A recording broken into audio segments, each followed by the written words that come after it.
Hello and welcome to JK maths. तो आज हमारे पास रेशो का कंसेप्ट नंबर 3 है। कौन सा? Consumption and expenditure. ठीक है, कंसेप्ट क्या है हमारे पास? कंजप्शन एंड एक्सपेंडिचर, कि हम लोग कितना कंज्यूम कर रहे हैं, कितना एक्सपेंडिचर कर रहे हैं और कितना हमारे पास एक्सपेंडिचर रिड्यूस हो रहा है या फिर प्राइस रिड्यूस हो रहा है या कंजप्शन रिड्यूस हो रहा है। इस टाइप के जितने भी क्वेश्चन हैं, सारे क्वेश्चन आपके इससे सॉल्व होंगे। एक ही कंसेप्ट से हर एक क्वेश्चन निकलेगा। ऐसा नहीं है कि एक शॉर्टकट कहीं शॉर्ट से देखा, वो एक क्वेश्चन में अप्लाई हुआ और दूसरे क्वेश्चन में अप्लाई करने लगे तो वहाँ पे नहीं हुआ। जो मैं कंसेप्ट बताने वाला हूँ वो आपका हर एक क्वेश्चन में अप्लाई होगा, जो कि कंजप्शन एंड एक्सपेंडिचर वाला क्वेश्चन होगा। ठीक है, तो शुरू करते हैं। सबसे पहले मुझे 2 से 3 मिनट दे दो आपने, जिसमें मैं आपको कंसेप्ट का समझा सकूं। उसके बाद हम लोग क्वेश्चन पे चलते हैं। ठीक है, सबसे पहले कंसेप्ट क्या है हमारे पास? सपोज करो कि मैं मार्केट गया या आप लोग मार्केट गए, कोई भी। सपोज हम लोग कोई भी मार्केट गए और हम लोगों ने क्या किया, हम लोग कुछ खाने गए। ठीक है, तो हम लोगों ने क्या किया, 2 समोसे खाए। ठीक है, 2 समोसे खाए। पर समोसा का प्राइस, ठीक है, पर समोसा का प्राइस जो था वो कितना था? मान लो 10 रुपीज़। तो 2 समोसे खाए तो टोटल प्राइस कितना हो जाएगा मेरे पास? 20 रुपीज़। तो ये जो टोटल प्राइस हुआ ये मेरी जेब से गया ना, तो मेरी जेब से चला गया, तो इसको क्या बोलेंगे? एक्सपेंडिचर बोलेंगे। ठीक है, जो मेरी जेब से चला गया उसको क्या बोलेंगे? एक्सपेंडिचर बोलेंगे। एक्सपेंडिचर किसके बराबर हुआ मेरा? 20 रुपीज़ के बराबर। वो कैसे हुआ? क्योंकि मैंने कितने खाए समोसे? 2 समोसे खाए। ठीक है, और पर समोसा का प्राइस कितना था? पर समोसा का प्राइस कितना था? 10 रुपीज़, और मैंने 2 खाए, इसीलिए मेरा कितना बन गया? 20 रुपीज़ बन गया। तो यहाँ से समझने वाली क्या चीज़ है कि एक्सपेंडिचर जो है वो किसके बराबर है? एक तो आ गया प्राइस मल्टीप्लाई बाय मैंने कितनी चीज़ें कंज्यूम की, कितना कंजप्शन किया। ठीक है, तो एक्सपेंडिचर यहाँ से किसके बराबर आ गया? मेरा कंजप्शन कितना है, मेरा कंजम्पशन कितना है और उसका प्राइस कितना है। तो ये एक आपको याद रखना है, आपको पता भी होगा वैसे तो ये। तो एक्सपेंडिचर किसके बराबर हो गया? मेरा कंजप्शन कितना है और उसका प्राइस कितना है। तो ये आ गया टोटल एक्सपेंडिचर। और दूसरा कंसेप्ट इसमें है, सपोज कोई चीज़ है, कोई भी चीज़ है, वो इंक्रीज हो रही है बाय 20%। क्या बोला मैंने? Increase by 20%। इसका मतलब पहले उसका प्राइस था कितना? 100, अब 20% से इंक्रीज हो गया, मतलब 120। तो इसको मैं अगर 0 0 काटूँ तो 2 इंटू 5, 2 इंटू 6। तो क्या मैं इसको डायरेक्टली 5/6 लिख सकता हूँ? हाँ, लिख तो सकते हो। अब कैसे? 20% को मैं कैसे लिख सकता हूँ? 20/100। तो मैं क्या करूँगा? 20 इंटू 1, 20 इंटू 5। इसका मतलब पहले वाला प्राइस कितना था? 5। एक क्या हुआ? इंक्रीज। तो अब वाला प्राइस कितना हो गया? 6। तो इसको इस तरीके से मैं लिख सकता हूँ। सपोज करो मैंने लिखा कि कोई चीज़ है जो 25% से इंक्रीज हो रही है, इंक्रीज बाय 25%। तो इसको मैं क्या बोलूँगा? मैं क्या लिखूँगा? 25/100। इसको मैं काटूंगा 1 और 4 से। पहले कितना था? 4। अब एक इंक्रीज हुआ तो अब बढ़ के कितना हो जाएगा? 5। वैसा मैं कर सकता हूँ? बिल्कुल कर सकता हूँ। अगर मैं बोलूँ डिक्रीज बाय 25%, ध्यान से सुनना, बस 2-3 मिनट आपके कंसेप्ट में लगेंगे, उसके बाद सारे क्वेश्चन सॉल्व हो जाएंगे।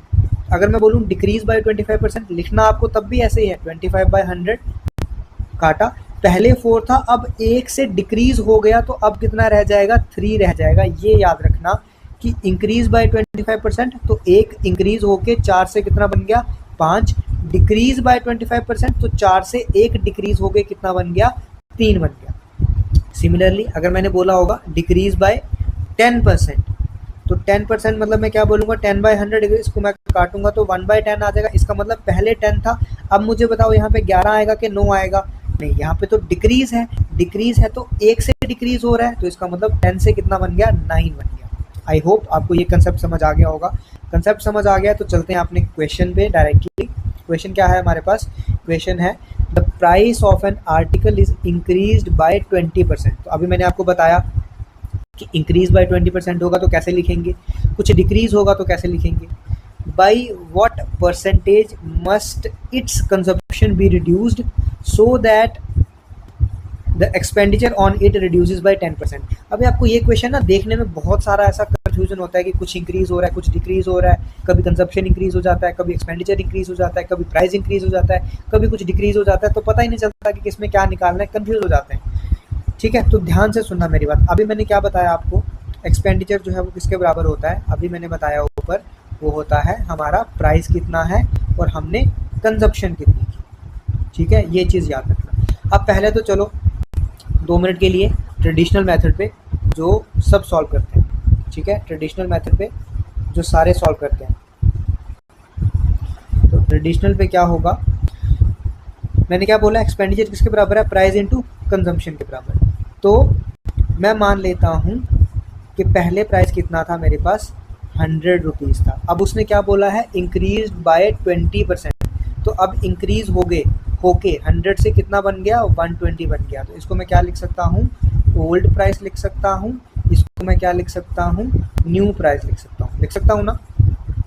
उसके बाद मैं यहाँ पे लिखूंगा कंजम्पशन और यहाँ पे मैं लिखूंगा एक्सपेंडिचर। मुझे पता है क्योंकि मैं प्राइस और कंजम्पशन को मल्टीप्लाई करूंगा तो मेरे पास क्या आएगा, एक्सपेंडिचर आएगा, ठीक है। अब मुझे क्या दिया है उसने, by what percent must is consumption be reduce. तो इसका मतलब कंजम्पशन के बारे में तो हमको निकालना है, इसके बारे में तो हमको पता नहीं है, तो इसको खाली छोड़ दो अभी के लिए। अब उसने क्या बोला है, एक्सपेंडिचर जो है वो रिड्यूस हो रहा है बाय 10%। इसका मतलब मैं मान लेता हूँ पहले मेरा एक्सपेंडिचर कितना था, मान लो 100 था, ठीक है। अब वो 10% इंक्रीज हो रहा है, तो इसका मतलब डिक्रीज हो रहा है, सॉरी, तो कितना हो जाएगा, 90 हो जाएगा। अभी मैंने समझाया 10% डिक्रीज कैसे होता है, ठीक है। तो वो कितना हो जाएगा, 90 हो जाएगा। अगर मैं 100 मान के चल रहा हूँ, अगर मैं 10 मान के चलता तो वो 9 हो जाता। आपकी मर्जी है, आप 100 ले सकते हो, 1000 भी ले सकते हो। 1000 होता तो यहाँ 900 हो जाता। तो इस हिसाब से आप कुछ भी ले सकते हो अपनी मर्जी से, जितने भी जीरो लगाने लगा सकते हो। तो ये मेरा आ गया। अब मुझे क्या निकालना है, उसने क्या बोला है कि कंजम्पशन कितनी रिड्यूस करेंगे, ठीक है। तो अभी क्या होगा, अभी हमने क्या बोला कि प्राइस इनटू कंजम्पशन क्या है, एक्सपेंडिचर। तो ये 100 है, इससे मैं क्या मल्टीप्लाई करूं कि 100 बने, ऑब्वियसली 1 से मल्टीप्लाई करूंगा तो 100 बनेगा। इसका मतलब पहले मैं मान लेता हूं, पहले मेरी कंजम्पशन कितनी थी, 1 थी। अभी तो मुझे पता नहीं है कंजम्पशन, वो तो मुझे निकालनी है। तो मैं मान लेता हूँ कि अभी की कंजम्पशन कितनी है, x। तो मुझे पता है कि जब मैं इन दोनों को मल्टीप्लाई करूंगा, प्राइस इंटू कंजम्पशन, तो क्या आएगा, एक्सपेंडिचर।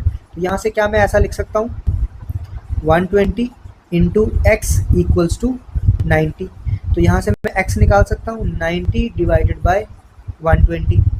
तो यहाँ से अगर मैं लिखूँ तो 3 और 4 ये आ गया 0.75। इसका मतलब x की वैल्यू कितनी आ गई, 0.75। तो मेरी कंजम्पशन मुझे पहली वाली भी मिल गई, अब वाली भी मिल गई। अब मुझे देखना है कि उसने क्वेश्चन में मुझे पूछा क्या है। क्वेश्चन में पूछा कि कंजम्पशन कितनी रिड्यूस होगी। पहले 1 थी, अब कितनी होगी, 0.75 हो गई। तो रिडक्शन कितनी हो गई, कंजम्पशन में कितनी रिडक्शन हो गई, 1 माइनस 0.75 रिडक्शन होगी, कितनी होगी, 0.25। अगर मैं परसेंटेज में करूं तो मल्टीप्लाई बाय 100 कर दूंगा तो कितना आ जाएगा, 25%। तो इतनी रिडक्शन मुझे करनी पड़ेगी किसमें, कंजम्पशन में, ताकि मेरा एक्सपेंडिचर जो है वो 10% डिक्रीज हो जाए। तो ये तो था ट्रेडिशनल मेथड। तो हमें तो इससे जाना नहीं है, मैं पहले ही बता चुका हूँ, हमको ट्रेडिशनल मेथड से नहीं जाना है, हमको जाना है शॉर्टकट से। अब आ जाओ शॉर्ट ट्रिक में, अब आ जाओ आप शॉर्ट ट्रिक में। लेकिन आपको ये भी पता होना चाहिए एटलीस्ट, तो इसीलिए बताना मेरा फर्ज है, ठीक है।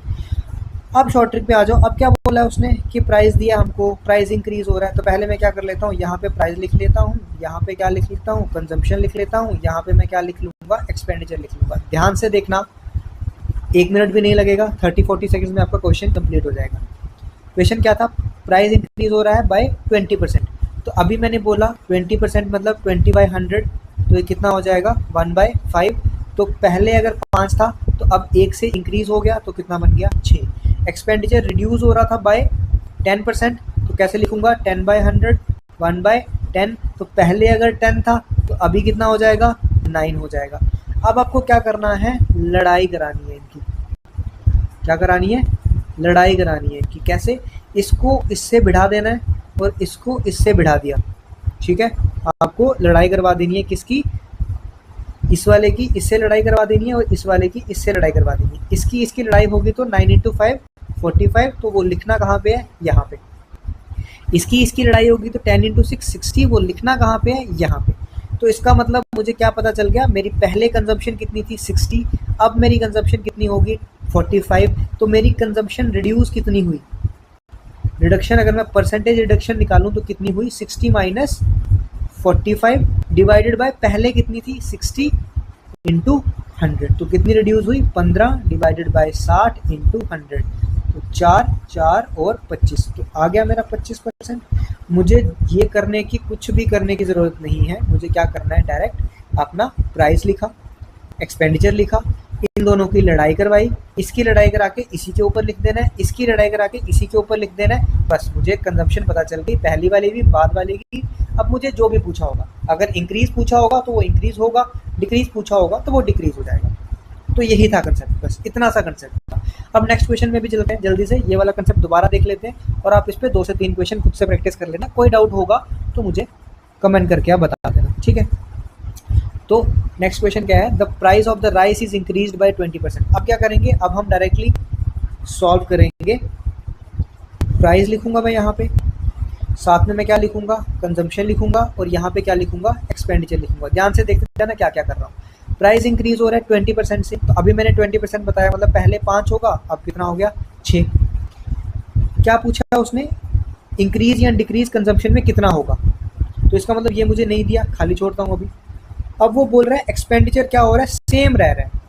एक्सपेंडिचर सेम रह रहा है का मतलब क्या हो गया, पहले भी 1 अब भी 1, इसमें कोई इंक्रीज या डिक्रीज नहीं दिया। इंक्रीज या डिक्रीज दिया होता तो उसको भी वैसे ही रेशो में लिखते, लेकिन इसने बोला है सेम रह रहा है, तो सेम रह रहा है मतलब पहले भी 1 था अब भी 1 है, ठीक है। अब क्या कराना है, अब लड़ाई करानी है, इन दोनों की लड़ाई करा के इसी के ऊपर लिख देना है 5, इन दोनों की लड़ाई करा के इसी के ऊपर लिख देना है 6। इसका मतलब पहले कंजम्पशन कितनी थी 6, अब कंजम्पशन कितनी होगी 5, तो बताओ रिड्यूस हुई कि इंक्रीज हुई, भैया रिड्यूस हुई। कितनी रिड्यूस हुई, 1 से रिड्यूस हो गई, ठीक है। पहले कितनी थी 6, मल्टीप्लाई बाय 100, तो 1/6 इंटू 100 होता है हमारे पास 16.67%, ठीक है, 16.67% के बराबर होगा। तो ये आपको समझ आया कि क्या किया मैंने, बिल्कुल आसान था, कुछ प्रॉब्लम नहीं थी इसमें। तो ये हमारे पास आ जाएगा, इतना हमारा कंजम्पशन रिड्यूस हुआ। अगर आप इसको ट्रेडिशनल से लेके चलते तो ये टाइम लगता, लेकिन इसमें टाइम नहीं लगेगा, मुश्किल से आपके 25 से 30 सेकंड, मुश्किल से बोल रहा हूँ, अगर आपकी स्पीड नहीं बनेगी। अब आपको करना क्या है, इस पे आपको खुद से 3 से 4 क्वेश्चन करने हैं, खुद से करने हैं, और आपको देखना है कि मैं कर भी पा रहा हूँ ये चीज़ के नहीं कर पा रहा हूँ। अब इसमें 2-3 चीज़ें, 1-2 चीज़ें और हैं कि कई बार क्या होगा, एक्सपेंडिचर इंक्रीज होगा तो आपको यहाँ पे रेशो इंक्रीज करके लिखनी है। हो सकता है कई बार आपको एक्सपेंडिचर दिया हो और कंजम्पशन दी हो और एक्सपेंडिचर ना दिया, ठीक है। सपोज करो, एक और बता देता हूँ आपको यहाँ पे कंसेप्ट। सपोज करो ये ऐसा ही था, सपोज प्राइस 5 था, 5 से 6 हो गया, कंजम्पशन 6 से 5 हो गई। अब उसने पूछा था एक्सपेंडिचर क्या होगा, तो हमको पता है कि इसकी और इसकी लड़ाई कराते थे तो को क्या आता था, 5 आता था। तो इससे मैं क्या मल्टीप्लाई करूंगा कि 5 आएगा, 5 से 1 को ही मल्टीप्लाई करूंगा तभी तो 1 आएगा। इसकी और इसकी लड़ाई कराते थे तो क्या आता था 6, तो इस 6 से क्या मल्टीप्लाई करूंगा यहाँ पे कि क्या आ जाए मेरे पास 6, तो 6 से 1 को मल्टीप्लाई करूंगा तो 6 आ जाएगा। तो यहाँ से ये भी निकल सकता है कि एक्सपेंडिचर जो है हमारा वो सेम रहेगा। तो किसी भी तरीके का क्वेश्चन होगा, आपको सिर्फ रेशो में हेर फेर करना है और यहाँ से आपका क्वेश्चन सॉल्व हो जाएगा, ठीक है। आई होप आपको कंसेप्ट समझ आया होगा। अगर आपको वीडियो अच्छी लग रही है, आपका मन करे तो लाइक और सब्सक्राइब आप कर सकते हो, ठीक है। तो आज के लिए इतना ही रखते हैं, कोई डाउट होगा तो कमेंट में पूछ सकते हो। Thank you.